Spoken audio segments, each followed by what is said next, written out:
Good. Great panel. Thanks. Look forward to your little Yeah, thanks.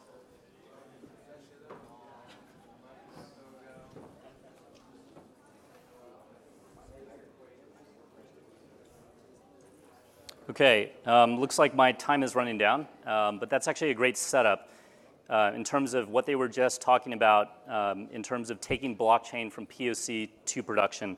So good morning, everyone. It's really a great pleasure to be here. As you heard earlier this morning at the keynote, Citi is excited that we've made blockchain real. We've taken a integrated solution with NASDAQ into production as of today. And we are integrated with NASDAQ's Link architecture using Chain's blockchain. The solution, which is Citi Connect for Blockchain, addresses liquidity problems within private securities, and it uses blockchain to streamline complex multi-party transactions. As you heard during the presentation earlier today from our speakers from NASDAQ, Citi, and also Chain, partnerships and this concept of minimum viable ecosystems is really critical to creating these creative and productive collisions between organizations to bring something into market. And what I'm going to do is talk about how we think about building those minimum viable ecosystems. That is the theme and the question of the conference, which is how do you make blockchain real? How do you effectively partner to deploy these solutions with real commercial benefit to the end customer? So what I wanted to mention for the next few minutes are a few things. First of all, why partnerships matter. Number two, how to think about and construct partnerships in a very strategic way for your business. And then third, how Citi Ventures approaches partnerships with its business and its clients to deliver and deploy these commercial solutions into the market. So a little context. Citi Ventures is the global corporate venture capital and innovation arm of Citigroup. And we enable innovation across our businesses in a few key ways. The first is that we invest in startups. The second is that we help drive strategic growth initiatives across our businesses. And the second, which is the unit that I'm part of, is that I head our network of global labs and also have been driving and accelerating our partnerships and work in blockchain for the last 3 years. These are some of the companies that Citi Ventures has been working with in blockchain since we've started, and I'm going to go into a few of them a little later during the session. Okay, so if you've been tracking this space like I have for the last 3 years, you've noticed that the number of POC announcements has been on the rise. In 2015, in the second half, which is the earliest time when CoinDesk started reporting these numbers, the number of POC announcements, not completions, was 56. And in 2016, that number ballooned almost 5x, right? Now, one of the things that's notable is that until today, we haven't seen many commercial deployments of this technology. And so, to be honest, we don't have much data publicly about the health of these POCs, how they're doing, and what we can learn from them. And so, the only thing that we do know at the same time is that the number of blockchain consortiums over that same period of time has also been increasing. In 2015, there were 3. At the end of 2016, there were 25 in total. And by the end of the year, they're expecting over 100. These two trends are directly related. And at Consensus last year, we shared a point of view that partnerships, while incredibly difficult, are absolutely essential to take these POCs out of the labs and into market to deliver benefit to the end customer. So why is that? Why are partnerships so essential? Well, it turns out that the question is not specific to blockchain technology. There's a professor, as was educated to me by my friends at the IDEO CoLab, Ron Adner, wrote this book that said that many of the greatest technological innovations and breakthroughs fail not because of a lack of greatness or of talent, but because they lacked the vision to see the broader ecosystem end to end that they play in. That's the reason why these things fail. And so he points to things like the Sony e-reader that didn't succeed. He also points to Apple, which successfully did this with the iPod and the iPhone in music and apps. to successfully navigate and manage these ecosystems. But the question for any individual company, if you're out there like me, is how do you possibly understand something outside of your four walls? How do you possibly understand something that you cannot see alone? So as a bank, how do we understand what other financial services companies needs, what energy companies needs, what companies in the manufacturing and logistics space needs in terms of blockchain? And the answer that Professor Adner called is the minimum viable ecosystem, which is defined in his book as the smallest configuration of elements that can be brought together to create unique commercial value. So I'm going to say that just one more time. The smallest configuration of elements that can be brought together and still create unique commercial value. This is exactly how we approached the collaboration with NASDAQ and Chain, and this is a big part of how we think about commercial applications and opportunities in the blockchain space through what we call a minimum viable network for blockchain. So to take this a step further, we often think of blockchain applications as delivering end value to the user. And sometimes that's true.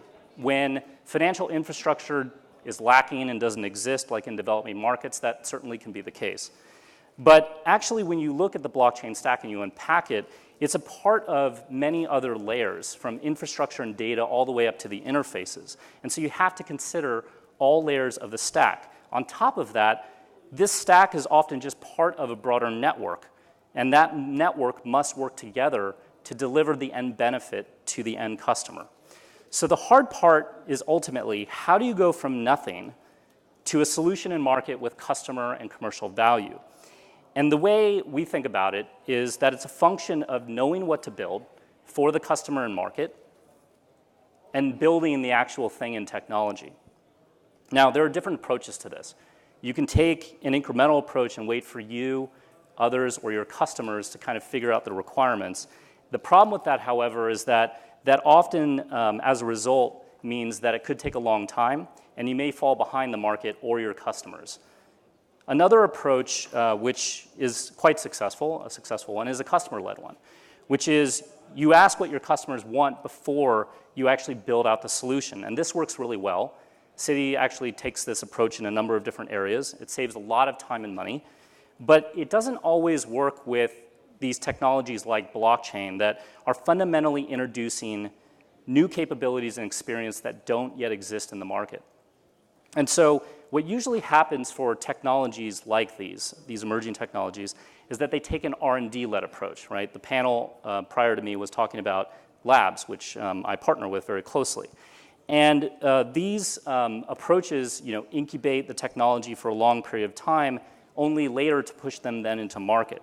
The problem, though, is that these innovations can sit in research and development mode for 5, 10, or greater years, right? Becoming technologies, as we all know, looking for problems to solve.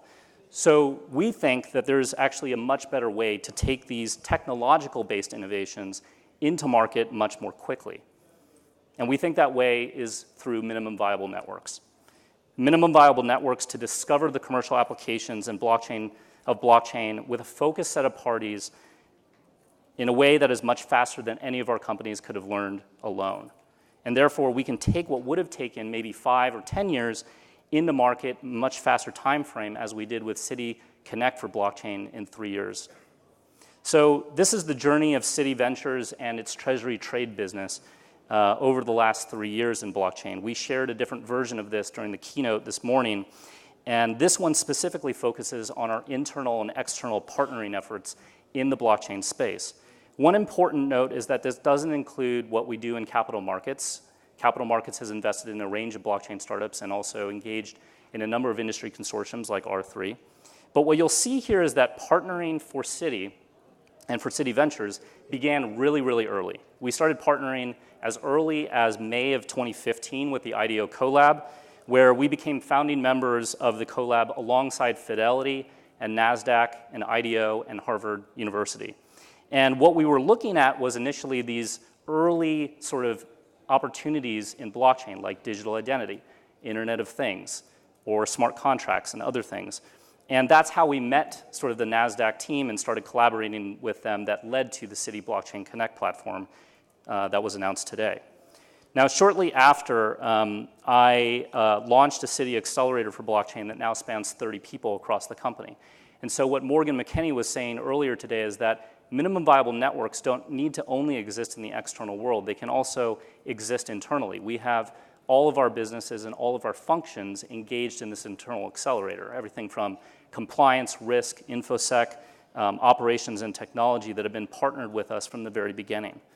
We invested in Chain, Series B, and then we also started to expand our partnerships in 2016 and 2017 with the collab. One of our most recent engagements is around Mosaic, a digital identity lab that includes many of the digital identity startups, that are participating in Consensus this year. And then more recently with Cisco Systems, GE, and a number of other companies to look at supply chains and opportunities in that space. And then obviously today, during the keynote, we announced City Connect for Blockchain with NASDAQ and Chain. So as you can see, partnerships have been integral to our strategy in this space since the very beginning. They've accelerated our efforts, and they've helped us drive to real commercial solutions with impact in the market in a very short span of time. The last slide that I have here is just a little bit more detail on the types and quality of partnerships that City Ventures has been starting to help build. Chain obviously has helped us and our businesses learn a lot about blockchain infrastructure and also take other learnings from other companies that are working with them. The IDEO collab, which we mentioned and really spawned the partnership that led to City Connect for Blockchain, has helped us explore blockchain from a human-centered perspective. Because if you think about what IDEO is really great at, it's human-centered design. And in a space that is primarily technology, we felt that that was a really kind of core capability and lacking, and one that has really helped us not only understand the implications of blockchain to industries, people, and society, but also connect with other industries in other spaces like energy, healthcare, and looking at things like decentralized energy markets, the Internet of Things, and digital identity. And then more recently, we've kicked off an initiative in digital identity, and then another one in the manufacturing and supply chain space with Cisco and a bunch of companies that are listed here. So all of these collaborations are currently active. They're in the process of moving forward, a number of collaborations that we're hoping to announce in future months and the years ahead. This afternoon, I'm going to be leading a roundtable session at 3 p.m., and it's going to feature some of the key people from our Treasury and Trade business that worked on City Connect for Blockchain, also NASDAQ link, the head of the IDEO collab that has been mentioned a number of times, and also the head of Cisco Hyper Innovation Labs that has been driving our partnership in the logistics space.